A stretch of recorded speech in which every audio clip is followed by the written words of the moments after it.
School സമയമാറ്റം സർക്കാർ മുന്നോട്ട്. ഹൈസ്കൂളുകളിലെ പ്രവൃത്തി സമയം അരമണിക്കൂർ കൂട്ടിയ തീരുമാനം പിൻവലിക്കില്ലെന്ന് എയ്ഡഡ് സ്കൂൾ മാനേജ്മെന്റുകളും സമുദായ സംഘടനാ പ്രതിനിധികളുടെയും യോഗത്തിൽ മന്ത്രി വി ശിവൻകുട്ടി വ്യക്തമാക്കി.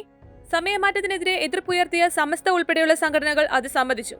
കാര്യങ്ങൾ പറഞ്ഞു മനസ്സിലാക്കിയെന്നും അടുത്ത അധ്യയന വർഷം ആർക്കെങ്കിലും പരാതിയുണ്ടെങ്കിൽ ചർച്ച ചെയ്യാമെന്നും മന്ത്രി പറഞ്ഞു. യോഗത്തിൽ ഭൂരിപക്ഷം സംഘടനകളും സമയമാറ്റത്തെ അനുകൂലിച്ചെന്നും അറിയിച്ചു. കാർഗിൽ വിജയദിനം ഇന്ന്. പാക് നുഴഞ്ഞുകയറ്റക്കാരെ തുരത്തിയ കാർഗിലിലെ ഐതിഹാസിക പോരാട്ടത്തിന്റെ ഓർമ്മദിനമായ ഇന്ന് കാർഗിൽ വിജയ് ദിവസ് ആചരിക്കും. 1999 ജൂലൈ 26 പാകിസ്ഥാനെതിരായ 3 മാസത്തോളം നീണ്ട ഓപ്പറേഷൻ വിജയ് വിജയകരമായി സമാപിച്ചതായി ഇന്ത്യൻ സൈന്യം പ്രഖ്യാപിച്ചത്. സൈന്യവുമായി ബന്ധപ്പെട്ട 3 പുതിയ പദ്ധതികൾ ആവിഷ്കരിച്ചുകൊണ്ടാണ് 26ാം വാർഷികം ആഘോഷിക്കുന്നത്. കുതിച്ചുപായാൻ ഹൈഡ്രജൻ ട്രെയിൻ. രാജ്യത്തെ ആദ്യ ഹൈഡ്രജൻ ഇന്ധന ട്രെയിൻ എഞ്ചിൻ പരീക്ഷണയോട്ടം വിജയം. ചെന്നൈ ICF-ൽ 1200 HP ശേഷിയുള്ള ഹൈഡ്രജൻ ട്രെയിൻ പരീക്ഷണം വിജയിച്ചത് രാജ്യത്തെ ഈ സാങ്കേതികവിദ്യയിൽ മുന്നിലെത്തിക്കുമെന്ന് റെയിൽവേ മന്ത്രി അശ്വിനി വൈഷ്ണവ് അറിയിച്ചു. ഹൈഡ്രജൻ ഇന്ധന ട്രെയിൻ സെറ്റിന്റെ പ്രാരംഭ പ്രവർത്തന ചെലവ് കൂടുതലാണെങ്കിലും ട്രെയിനുകളുടെ എണ്ണം വർദ്ധിക്കുന്നതോടെ ലാഭകരമാകുമെന്നാണ് റെയിൽവേയുടെ പ്രതീക്ഷ.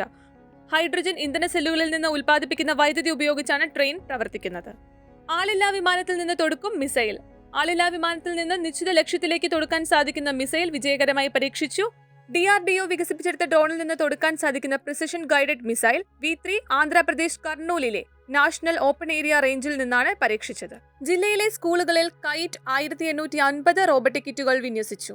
10ാം ക്ലാസ്സിലെ മുഴുവൻ കുട്ടികൾക്കും ഈ അധ്യയന വർഷം മുതൽ റോബോട്ടിക്സ് മേഖലയിൽ പഠനവും പ്രായോഗിക പരിശീലനവും നടത്താനായി ജില്ലയിലെ 241 സ്കൂളുകളിൽ 1850 റോബോട്ടിക് കിറ്റുകളുടെ വിന്യാസം പൊതുവിന്യാസ വകുപ്പിലെ Kerala infrastructure and technology for education പൂർത്തിയാക്കി. 10ാം ക്ലാസ്സിൽ ICT പാഠപുസ്തകം പഠിപ്പിക്കേണ്ട ജില്ലയിലെ 499 അധ്യാപകർക്ക് റോബോട്ടിക്സിനായുള്ള പ്രത്യേക പരിശീലനം കൈറ്റ് ഈ മാസം പൂർത്തിയാക്കും.